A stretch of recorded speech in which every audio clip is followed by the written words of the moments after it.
Alright, so we bolted a couple things on here. I bolted the rest on there, and I shoot a AAE Freak Show, the standard mount rest. And I'm setting it up for 27/12s, and I use a 10,000s, a standard 10,000s blade. It's not the wide one, just a standard 10,000s blade.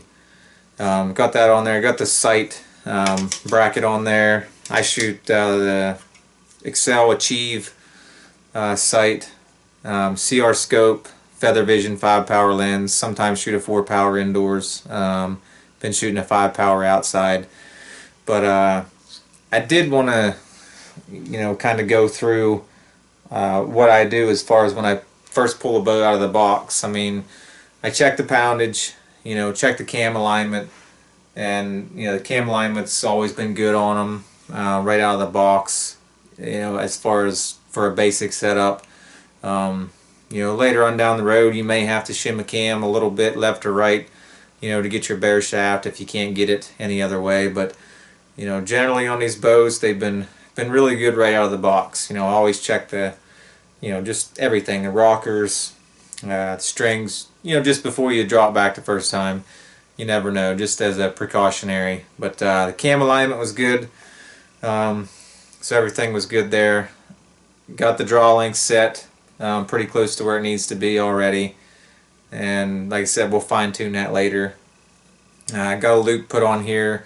Now the loop I never tied in, I usually tie a piece below it, below my nock, but for the first initial setup I always just leave it open in there. I'll go to the range, shoot it a little while with a basic stabilizer setup on there that I'm accustomed to, and I'll see if I need to move my loop up or down the string at all to get the correct riser position or grip feel in my hand. So that's basically all that does when you move the loop up and down, is kind of change the riser position and angle. So I'll wait to do all that and cinch that loop down till I get to the range and get a little time behind it. Got the peep in there. I set the peep height at where I think it should be with this axle to axle bow. My peep's right around, it should be right around 5.5, 5 5/8 for indoors. I did want to talk a little bit about a couple of features on this bow that they put on here. The new adjustable cable guard on here, something I'm pretty excited about to see come from the factory. I've been running one for a few years now, and I've only seen advantages to shooting one. I don't see any disadvantages, and I like this style here, pretty good, to where it's just a straight, solid one you can adjust. And this one here locks in really solid, so you don't have to worry about it moving on you. But I'm really excited about that. You can do a lot with this cable guard as far as tuning wise. You can do a lot with it shooting outdoors as far as third axis and stuff goes. So really excited to see that. They still kept the lower mount stabilizer bracket down here, which I like shooting my bar down there. The grip feels really good on it.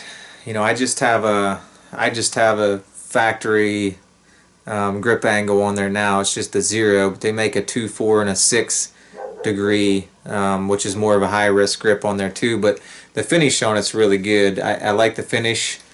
It's not too slippery and it's not too tacky. So everything checked out on the bow. As far as lining everything up, as far as setting the center shot, I just basically line up my string down the center of the riser. I basically just follow these grooves right here in the top and bottom, and just line my arrow shaft right down the middle with that for a basic setup. And then once, if I shoot through paper or whatever and see it needs to be moved a little bit, then I can move it. But we're just talking basic setup stuff here. So just line the string up down the center of the riser, put your arrow down the middle of the string, and you got a really good starting point. So I'm gonna bolt some stabilizer brackets on here, and then I'll be back and I'll kind of tell you why I run my stabilizers like I do and talk a little bit about them.